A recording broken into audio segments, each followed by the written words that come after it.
ಬನ್ನಿ ಕುಂಭರಾಶಿಯವರ ಬಗ್ಗೆ ನೋಡಿ. ಕುಂಭರಾಶಿಯವರಿಗೆ ಧನಿಷ್ಠ ನಕ್ಷತ್ರದ 3-4 ಚರಣಗಳು ಬರ್ತವೆ. ಶತಭಿಷ ನಕ್ಷತ್ರದ 4 ಚರಣಗಳು ಬರ್ತವೆ.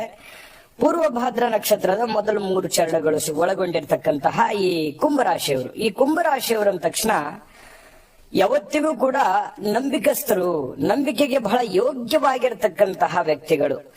ಮಾತು ಕೊಟ್ರು ಅಂದ್ರೆ ಮುಗಿದೋಯ್ತು, ಅಥವಾ ನಂಬಿದ್ರೆ ಅಂದ್ರೆ ಮುಗಿದೋಯ್ತು. ನಂಬಿದವರು ಯಾವತ್ತಿಗೂ ಕೈ ಬಿಡತಕ್ಕಂತಹ ವ್ಯಕ್ತಿಗಳಲ್ಲ.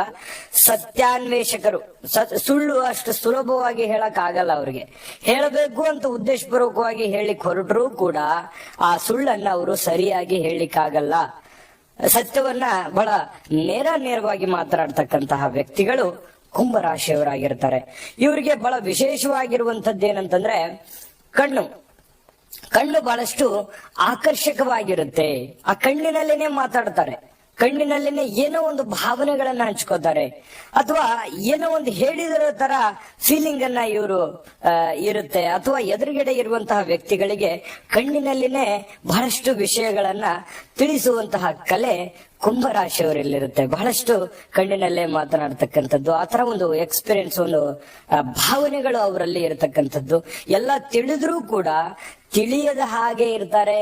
ಕೆಲವೊಂದು ವಿಚಾರಗಳು ಎಲ್ಲವೂ ಗೊತ್ತಿರುತ್ತೆ, ಏನು ಗೊತ್ತಿಲ್ಲ ಅನ್ನುವಂತ ರೀತಿಯಲ್ಲಿ, ಮುಗ್ಧರೇನೋ ಅನ್ನುವಂತ ರೀತಿಯಲ್ಲಿ ಇರುವಂತಹದ್ದೇ ಇವರ ಒಂದು ಗುಣ ಅಂತ ಹೇಳ್ಬೋದು. ಎಲ್ಲ ತಿಳಿದ್ರು ತಿಳಿದ ಹಾಗೆ ಇರತಕ್ಕಂಥದ್ದು. ಮತ್ತೆ ಇವರು ಪಾಂಡಿತ್ಯದಲ್ಲಿ ಬಹಳಷ್ಟು ವಿದ್ವಾಂಸರು. ನೋಡಿ, ಇವರು ಜ್ಯೋತಿಷ್ಯದಲ್ಲಿ ಆಗಿರಬಹುದು, ವಿಜ್ಞಾನದಲ್ಲಿ ಆಗಿರಬಹುದು, ಸಂಗೀತದಲ್ಲಿ ಆಗಿರಬಹುದು, ಕಲೆಯಲ್ಲಿ ಆಗಿರಬಹುದು, ರಾಜಕಾರಣದಲ್ಲಿ ಆಗಿರಬಹುದು, ವ್ಯಾಪಾರ ಕ್ಷೇತ್ರದಲ್ಲಿ ಆಗಿರಬಹುದು, ಎಲ್ಲ ರಂಗದಲ್ಲಿಯೂ ಕೂಡ ಎಕ್ಸ್ಪೀರಿಯನ್ಸ್ ಇರತಕ್ಕಂತಹ, ಅಂದ್ರೆ ಒಗ್ಗಿಕೊಂಡು ಬಿಡ್ತಾರೆ. ಎಂತದ್ದೇ ಸಡನ್ ಆಗಿ ಏನೋ ಒಂದು ಹೊಸ ಕೆಲಸ ಬಂದ್ಬಿಡ್ತು ಅಂತಂದ್ರೆ ಅದಕ್ಕೆ ಒಗ್ಕೊಂಡ್ಬಿಡ್ತಾರೆ, ಅದನ್ನ ಅರ್ಥ ಮಾಡ್ಕೊಂಡ್ಬಿಡ್ತಾರೆ, ತಿಳ್ಕೊತಾರೆ, ಬೇಗನೆ ತಿಳ್ಕೊಂಡ್ಬಿಡ್ತಾರೆ. ಆಮೇಲೆ ಯಾವುದನ್ನ ನೋಡ್ತಾರೆ ಅದನ್ನ ಮಾಡ್ಲಿಕ್ಕೆ ಇಚ್ಛೆ ಪಡ್ತಾರೆ.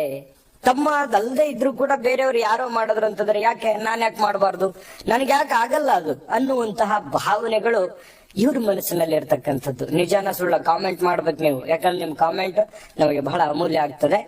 ಜೊತೆಗೆ ಈ ಕುಂಭರಾಶಿಯವರಿಗೆ ಗುರು ಹಾಗೂ ಅಂಗಾರಕ ಒಂದು ಕುಜನ ಒಳ್ಳೆ ಪ್ರಭಾವ ಏನಾದ್ರೂ ಇತ್ತು ಅಂತಂದ್ರೆ ಉತ್ತಮ